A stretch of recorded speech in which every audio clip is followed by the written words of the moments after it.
Fala galera, tudo bom com vocês? Espero que sim, eu estou bem. Estamos aqui para mais uma aula, que no caso será aula de Geografia e direcionada para os alunos do 8º ano, tá certo? E assim como nas aulas anteriores, sugiro que vocês peguem um caderno, peguem um livro que nós vamos precisar, tá certo? Então bora lá para a aula, mas antes disso, roda a vinheta. Anote o número.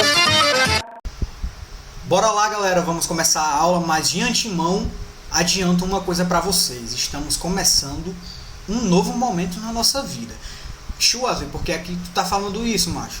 Galera, hoje a gente está dando início a um novo capítulo, tá certo? Que no caso é o capítulo 3, que vai falar do mundo atual, tá certo?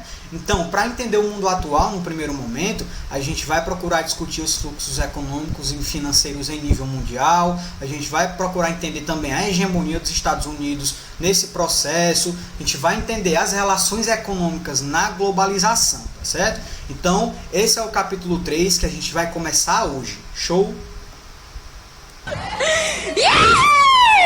De antemão, galera, o que é que a gente consegue entender em relação ao mundo? A gente percebe que as relações econômicas, políticas, sociais, elas estão mais dinâmicas, né? No momento atual, a gente percebe também que os Estados Unidos, uma posição hegemônica, a China e alguns países europeus estão controlando a perspectiva econômica no mundo atual, certo? Então a gente vai, nesse primeiro momento, procurar entender essa dinâmica econômica no mundo globalizado, certo? Nesse primeiro momento, a gente precisa conceituar o que é fluxo econômico, tá certo? Galera, fluxo econômico pode ser conceituado como um conjunto de estratégias que estão inseridos num determinado período, tá?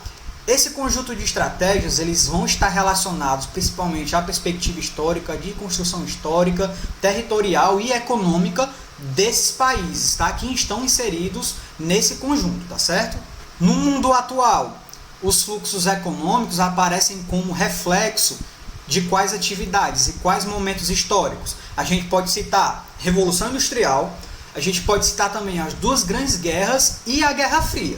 No momento pós-Segunda Guerra Mundial, a gente começou a perceber uma maior influência, uma maior importância da indústria no cenário mundial, tá certo?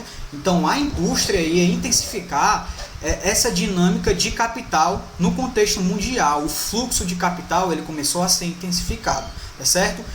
Aliado a isso, o advento das técnicas também, da tecnologia, da comunicação, tá certo? As distâncias começaram a ser suprimidas, diminuíram, tá? Então os fluxos econômicos eles se tornaram mais fáceis, tá? Aliado a isso, no pós-Segunda Guerra Mundial, a gente percebeu que as grandes potências europeias que existiam no momento começaram a perder importância, né? A estrutura industrial dessas potências europeias foi perdida durante a Segunda Guerra Mundial. E isso abriu espaço para as ex-colônias começarem a ganhar importância no cenário global. E a gente pode citar como exemplo o Brasil e as potências, os Estados Unidos e a União Soviética tomarem conta do cenário global. No período da Guerra Fria, o que foi que a gente conseguiu perceber? Uma intensificação nas atividades relacionadas à comunicação, tá certo? Houve uma intensificação, um aprimoramento das técnicas dos setores de comunicação, tá? E com isso veio o advento, por exemplo, das multinacionais, tá certo? Porém, essa dinâmica faz a gente pensar, será que a globalização ela está presente para todo mundo, para todos os países da mesma forma, ou ela só está presente, ou ela vai privilegiar aqueles países que têm acesso à comunicação, aos setores da comunicação? Então a gente precisa levantar esse questionamento também. Então, galera, eu espero que vocês tenham entendido até aqui. O nosso objetivo agora vai ser entender a posição hegemônica dos Estados Unidos no contexto global. Então, o que é que a gente tem, que a gente já começou a discutir no momento anterior? Após a Segunda Guerra Mundial, os Estados Unidos aumentou a sua influência no mundo, tá certo? O que foi que aconteceu nesse período? Segunda Guerra Mundial. As grandes potências europeias estavam fragilizadas estruturalmente, tá certo? Que teve reflexo também na perspectiva econômica. E, inclusive, eles abriram o mercado para o exterior. Então, diante desse cenário, o que foi que aconteceu? Os Estados Unidos viu uma oportunidade aí. Então, o que foi que eles fizeram? Eles elaboraram planos de fortalecimento industrial e procuraram inserir nesses países que estavam fragilizados, tá? Então, ele ofereceu esses planos para países europeus, principalmente para a Alemanha, para o Japão também e para países pouco industrializados, tá certo? Quais eram os objetivos dos Estados Unidos, gente? Prestem atenção. No primeiro momento, lógico, eles tinham o objetivo de fortalecer a influência dos Estados Unidos nos mercados consumidores do mundo, e o outro objetivo era frear o avanço soviético no contexto do mundo também, tá certo? Agora a gente pode citar como exemplo dessas políticas oferecidas pelos Estados Unidos, a gente pode citar e destacar o Plano Marshall, né, e a doutrina Truman, no ano de 1947, tá? A doutrina Truman, gente, tratava de um programa de ampliação da influência da cultura norte-americana no cenário mundial, lógico, né? Em contrapartida, principalmente, à expansão política e os modelos econômicos da União Soviética, tá certo? Já o Plano Marshall foi idealizado como uma forma de auxiliar os países europeus a recuperar suas economias, tá certo? Ao mesmo tempo em que estabelecia os produtos das indústrias norte-americanas no mercado europeu. Isso, sem dúvida nenhuma, iria consolidar os ideais de consumos estadunidenses entre os povos, tá? O que se ilustra no slogan American Way of Life. Aqui o inglês aqui tu é doido, menino. Agora, a partir de 1970, o que foi que a gente começou a perceber? Esses planos econômicos e também culturais norte-americanos começaram a alcançar novos territórios, tá? Então a gente pode perceber como um exemplo o sudeste da Ásia e a América Latina também. O que foi que aconteceu nessas regiões? Os Estados Unidos, sem dúvida nenhuma, encontraram boa infraestrutura, tá? Quando a gente fala de baixas cargas tributárias, aqui a gente está falando dos impostos, não é isso? E zero legislação ambiental, tá certo? Então, o que era que existia? Os Estados Unidos tinham um grande acesso aos recursos naturais, por exemplo, né? Os recursos naturais eram abundantes e isso era bom para os Estados Unidos. Além disso, a mão de obra encontrada nessas regiões eram abundantes e, além disso, eram muito baratas também. A inserção dessas empresas norte-americanas no contexto desses países, diante dessa alta produtividade a baixo custo, gerou muito lucro para essas empresas, não é isso?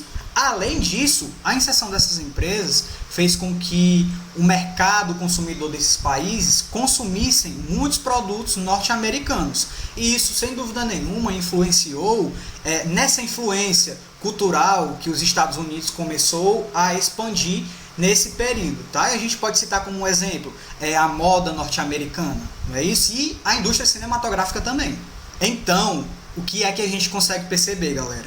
Que essa influência exercida pelos Estados Unidos durante a Guerra Fria fez com que o país se tornasse a grande potência, não só na perspectiva econômica, mas também culturalmente e politicamente, tá certo? Além disso, foi observado que o PIB do país nesse período cresceu muito e que atingiu o nível máximo na década de 1950.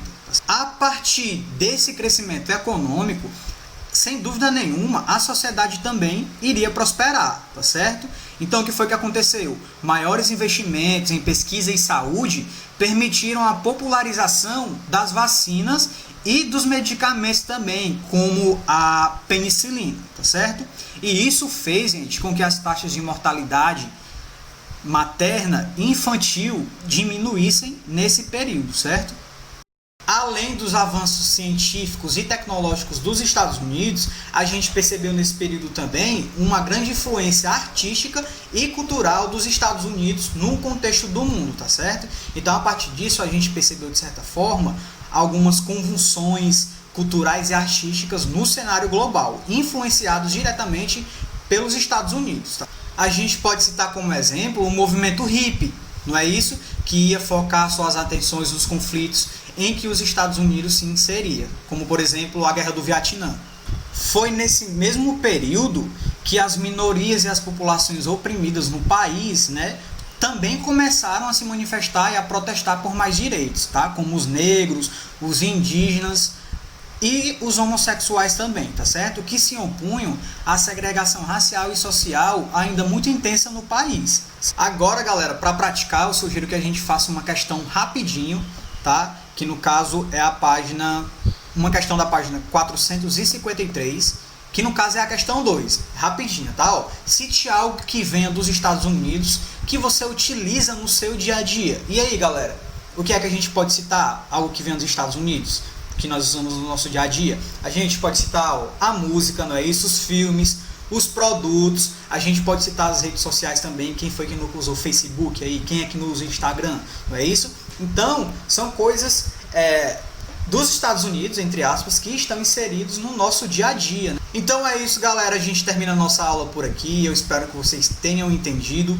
Vocês já sabem, né? Caso não tenham entendido, entrem em contato comigo pelas redes sociais ou falem no WhatsApp da escola, que a escola procura passar a dúvida para mim, tá? E além disso, agora a gente pode tirar as dúvidas também pelo Google Meet, pela nossa aula online, tá? Então, qualquer dúvida, vocês podem anotar e falar comigo na nossa aula online, tá certo?